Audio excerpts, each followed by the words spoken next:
first time you traveled, was it a culture shock, yes or no? If yes, how was it a culture shock? If no, why not? The first time I traveled, I must say, it was a culture shock, but it had to have been Chicago. It had nothing to do with music. I was a young guy, traveled to Chicago.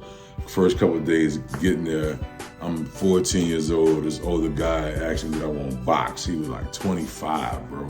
I'm thinking he about to put some gloves out. This motherfucker put his setup and just rushed in my shit, you hear me? So that was a culture shock, you hear me? Rest in peace to my Uncle James, shout out to my cousin Sean, Earl, Boo, my whole family out there in Maywood, Illinois. I would have to say that was a culture shock, you know, because I was being introduced to gangs and stuff like that, and we didn't have that in born and raised in New Orleans and also Louisiana. So I would have to say Chicago was a culture shock for me as a young guy.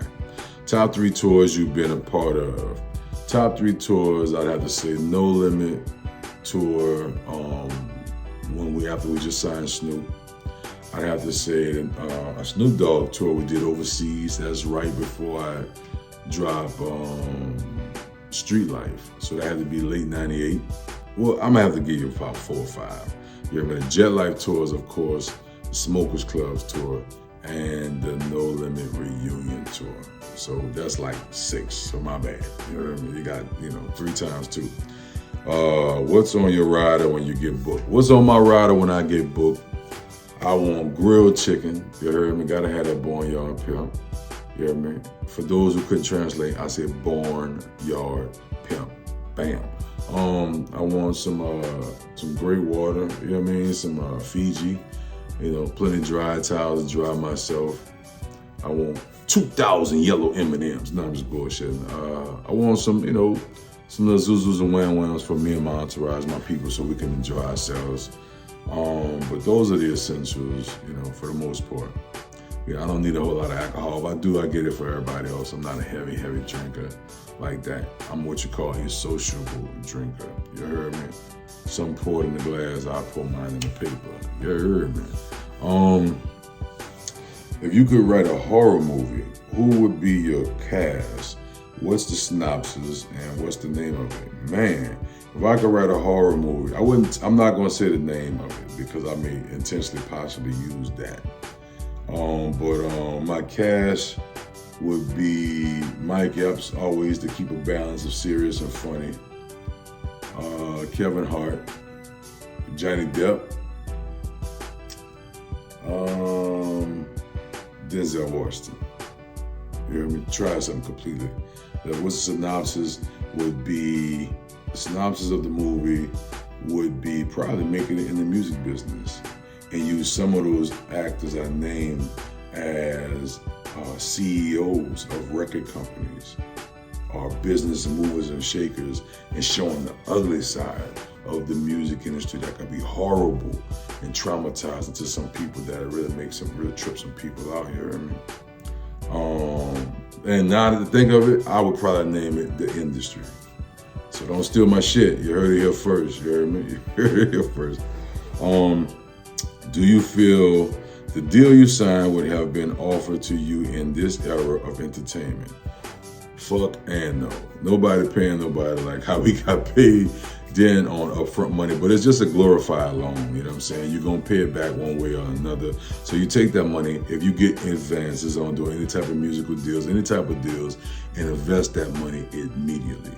Immediately. Your money should have legs. It should be always walking, running to get you more money. What does longevity mean to you? Longevity means to me by looking in the mirror. I see me every day. Everybody can't last as long as I've lasted, and my peers in the music industry, you heard me? Normal life expectancy of an artist used to be 2 to 4 years. Nowadays, in this era, I'm thinking it might be 1 to 2 years, if it's that long. So I'm proud of the version I've come to be. Longevity is Ice Cube, LL Cool J, Ice-T. These are the people I think of when I think of longevity. Cash Money Records. Longevity. You've been through trials and tribulations. What was one that could have broken you but it didn't. Something that could have broke me was losing a lot of family members, loved ones. You know, my brother, losing my brother. I'm 16, lost my brother. Could have broke me, could have not pursued this music at all, you know what I mean? Losing my father, closing his eyes on November 18, 2010, 2 months after I got married, in one day, could have broken me. But I didn't, you know. My daughter leaving out of state, her mother behind wanting to pursue whatever she wanted to pursue, taking my child out of state away from me. Must have been one of the hardest things I've ever faced in my life. Top 3 overseas moments. Snoop Dogg performing, me, Corey Miller, Mac Phipps, Cain and Abel, hearing a gunshot go off in the club, and we not having nothing but knives on us, running through the crowd trying to see who in the hell let off a gun at a Snoop Dogg concert to our people who we love with all our heart and our life, you feel me? We wanted answers, and we was gonna serve their ass, you heard me? Like, blind to the fact, bro. Literally bringing a knife to a gunfight, like, wow. But that was one of the craziest overseas moments. Another one, we were separated in cabs. We had a bunch of us, so we took cabs, and we couldn't speak French, definitely not fluent, and trying to tell the driver to follow the car and keep a little convoy. He split up. Me and Mac was in the car saying, if you don't take us to the hotel, we already prepared to do what we got to do to defend ourselves behind this cab driver. You heard me? Third overseas moment was being in front of a crowd probably of 20,000 people or more.